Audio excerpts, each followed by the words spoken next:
Well, thank you very much.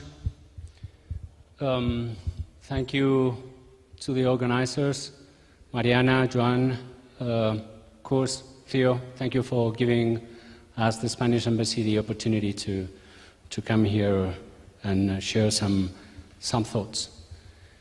My name is Isaac Martin Barbero. I'm the Economic and Commercial Councillor. I'm together here today with two colleagues, Javier Ripoll and Maria Diaz. They have been the two preparing the presentation, which, if they'll excuse me, I'm not going to share with you.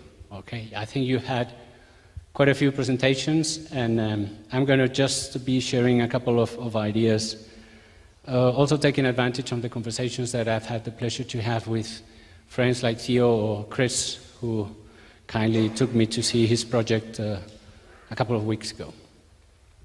The first thing that you've certainly noticed is that I'm wearing a tie. Okay? Javier and myself, we are the only ones here because that's the way diplomats walk around. Okay? Just to let you know, I'm a first-generation city boy, and my dad is a first-generation village boy. And my grandfather, on my father's side, grew on a farm. And I've spent all my summers in the countryside, in places particularly in one particular place which is not even a village, which is just, what would I say, an ensemble of houses there. And in that place I've seen through the years what the difference it makes when the farmers get energy and water right. So I've seen how what used to be fields of sweet potatoes that granted very little yields have turned first into places where they got 3-4 crops of tomatoes and peppers, whether they've ended up planting avocados, mangoes, and other things, and just developing the area. So I'm a strong believer in how much the farmers can really contribute for their own benefit, as well as for the benefit of those communities. Because the fact, and the contrast is probably between my mother's village and my dad's village. My moms have managed, as I told you, but I didn't go so much to visit my grandparents on the father's side. You know, that's what Mediterranean culture is a little bit about. You spend more time with your mother's relatives than with your dad's relatives. But they didn't get it right. So I've seen how one village kept losing population, while another village kept winning population and developing from the farming. So that's the first story that I want to share with you. Just to let you know that underneath this tie, there are some farmers' genes, which I believe it's what most of you, that's the case also with most of you. Second, I want to tell you something that happened to me just before this last Christmas. I've been in South Africa for 2.5 years.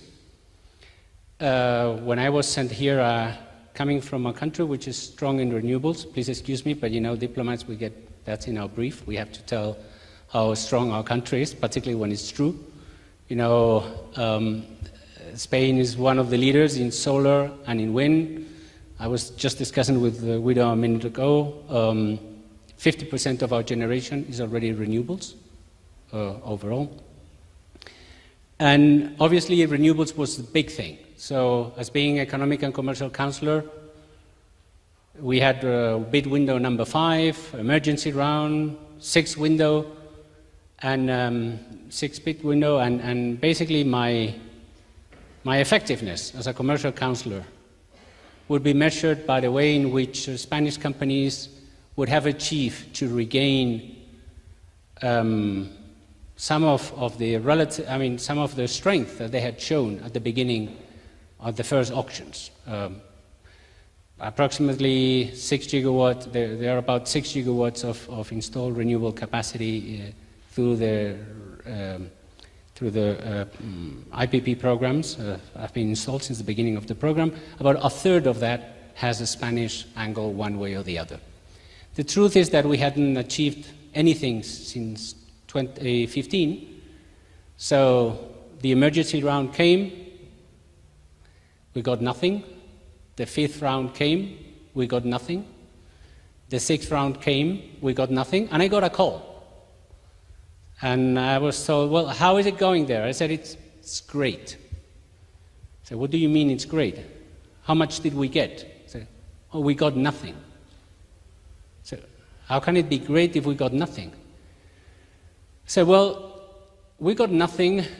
The truth is that the objective had been raised by 30%, that the final allocation is below 1 gigawatt, and there is a big problem in transmission. I said, but I still don't get, why are you saying this is great? I said, because the pretense that we can go on as if nothing has happened is over. Things are going to change. And considering that we have managed to get nothing in the last 8 years, when everything changes, new opportunities are going to come up for everyone, and particularly also for us, because we're willing to work with the private sector. I said, take a look. Initially, there was a cap of 10 megawatts, then there was a cap of 100 megawatts, and eventually, recently, there's no longer a cap. And if transmission is a problem, that necessarily means that we're going to have more distributed generation. And if we're going to have more distributed generation, that means that we are going to have more space for renewables. And if we have more space for renewables, to be led by those that really have the skin in the game, that's good for everyone, because that is going to open opportunities. And that's why we're here, and we appreciate the opportunity. I've seen, as I've mentioned before, the projects such as Chris. I was discussing with Theo. Now there are $30 billion sitting at the African Development Bank to be spent in agriculture.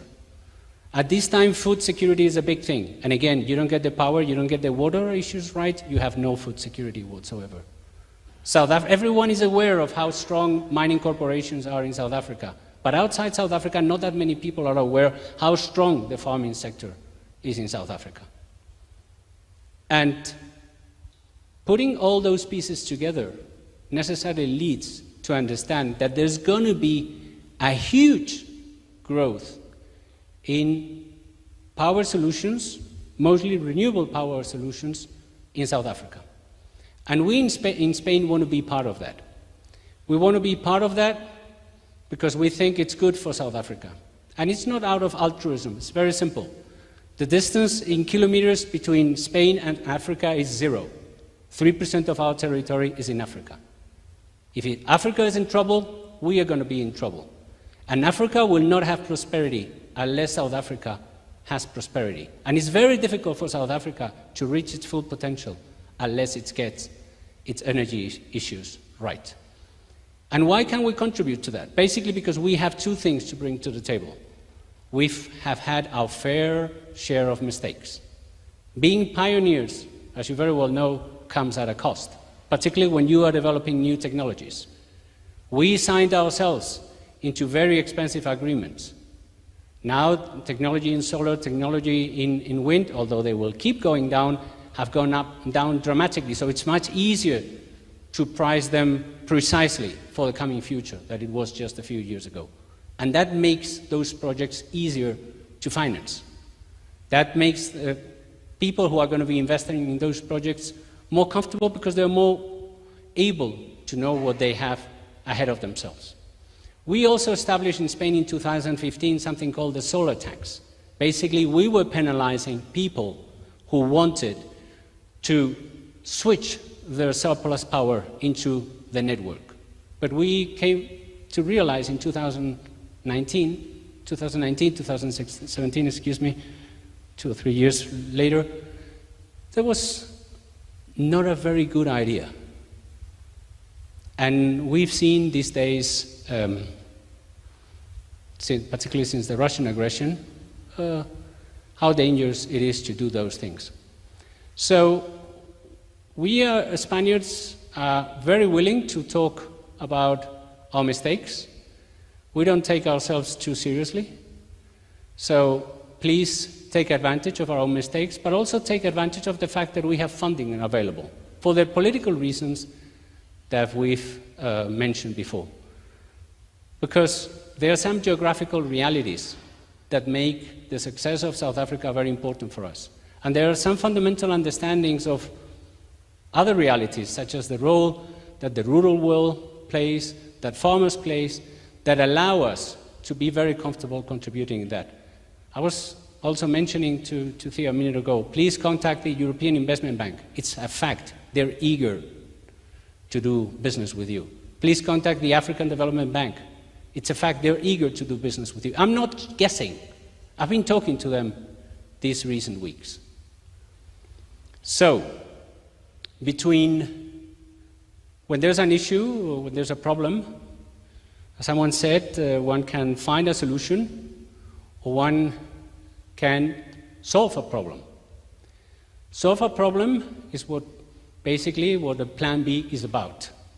Finding a solution is coming up with a plan, and I've been long enough in South Africa to know that Burma can plan. Thank you very much.